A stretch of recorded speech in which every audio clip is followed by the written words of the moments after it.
Hey, I took off my glasses because that, but I continue to wear glasses because when my granddaughter was about 9 years old, I was with her and I like took my glasses off and, was doing that. And she looked at me and she said, old people who wear glasses should not take their glasses off. So when it came time to have cataract surgery, I said, I don't really need distance vision. I'm going to go on wearing glasses when I'm out in public and driving a car and everything. Anyway, I wanted to say a couple of words about the Christmas star.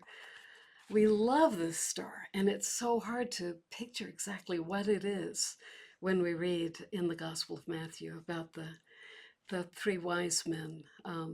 We don't know that there were three, but that's always been the tradition. Perhaps because they brought three gifts: gold, frankincense, and myrrh. Anyway, they're following this star, and I always was kind of skeptical about that image we have of there they are on their camels, and there's a star way up in the sky, and they're looking at the star. And I thought, well, there's really two problems. One is that a star rises in the east and it sets in the west, and that's really all a star can lead is to go over to the west. And I was on a radio show about this, and I said, I could say to you guys, you're in Pittsburgh. I could say, my home is west of your studio. So just follow the setting sun, and it'll take you right to it. So that's one problem. The other is you really can't follow something that's high up in the sky unless, not if it's going to try to point you to some specific thing on Earth. You could generally follow it going west, but it's too high up to indicate anything on Earth. So that's what I always thought about the sky, that something was a little off about our understanding of the three wise men and the star way, way, way up there. And I was very gratified. That's my notification. When my notification goes off and I'm like giving a talk or something, everybody looks around for like, where's the bird?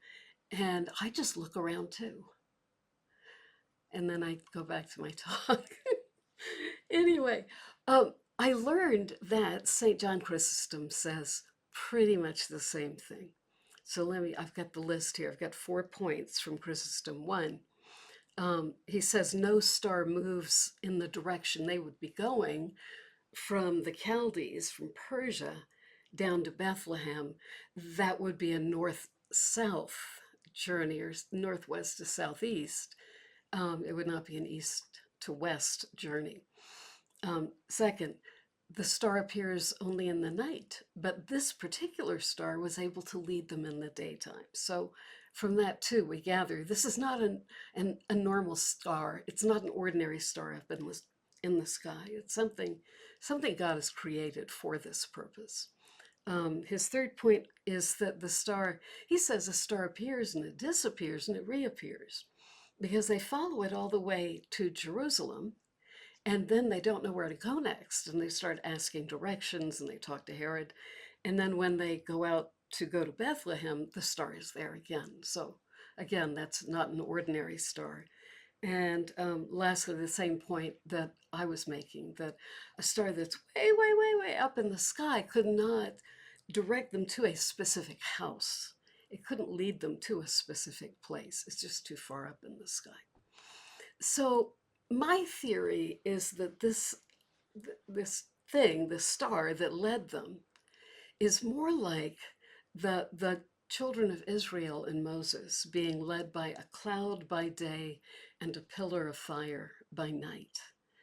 That it's something more along those lines, created specifically by God for this purpose, low enough to the earth that they can follow it to a specific house. And they know what direction to go in. So that's my take on the, let's see, God, here's Chrysostom. God for the salvation of those who were in errors, theological error, the wise men, accepted to be served by such signs, even though the wise men had used them to serve devils. Yet he altered the sign slightly, that he might draw them away from their customs by degrees, leading them toward the highest wisdom.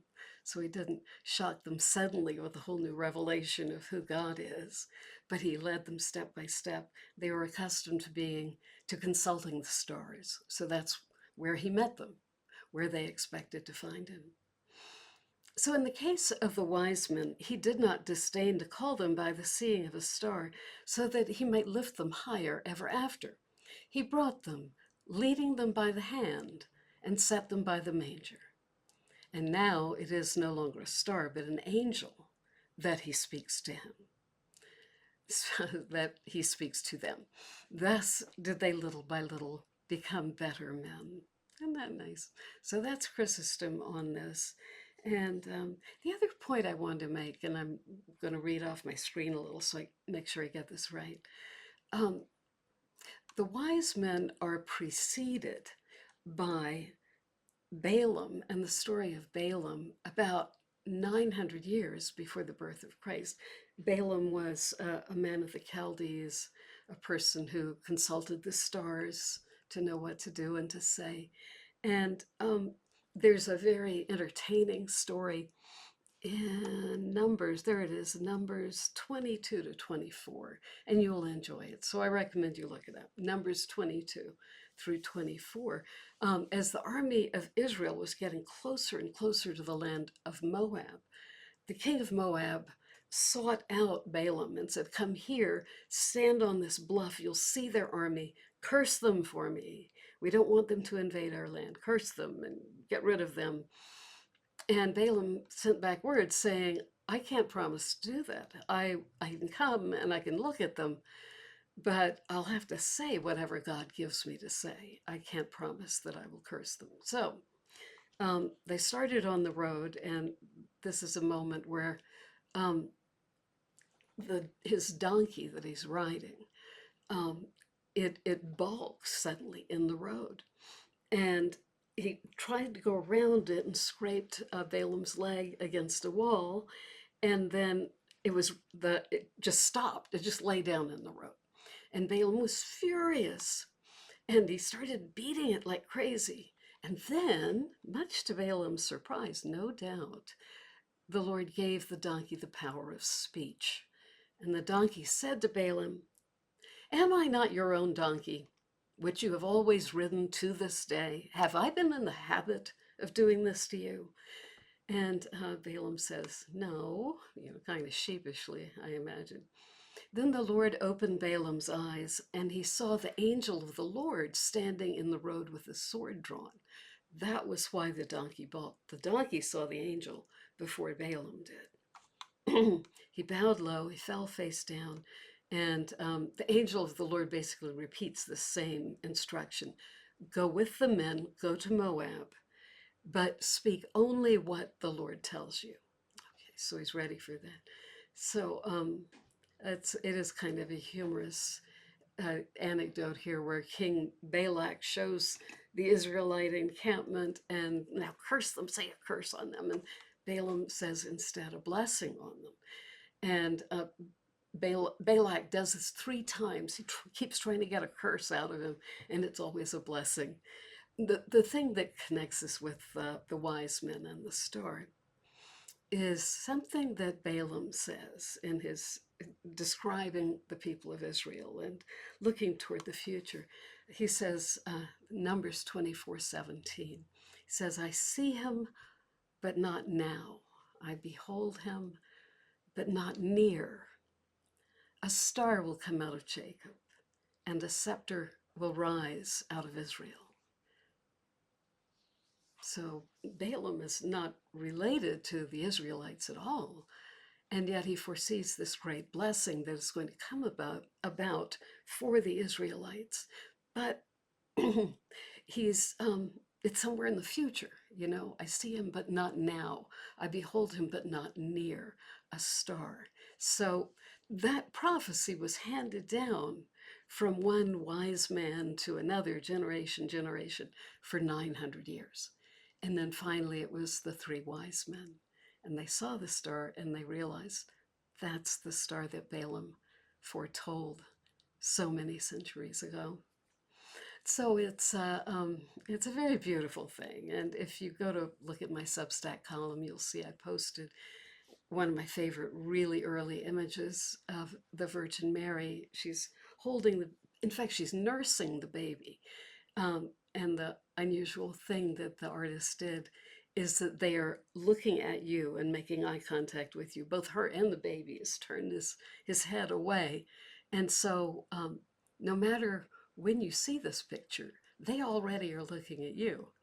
So it's a good technique, I think. It's standing next to her. There is a prophet, robed like a philosopher, and he's pointing up, and over her head there is a star. Because this early, 200 to 250, this early, people would not necessarily know who a woman nursing a baby was supposed to be. So this is Balaam pointing out the star and saying, that's who she is. All right. So I just wanted to share that with you for this beautiful Christmas time. And I pray that you will see the star and that it will be a beautiful, beautiful Christmas for you and those you love.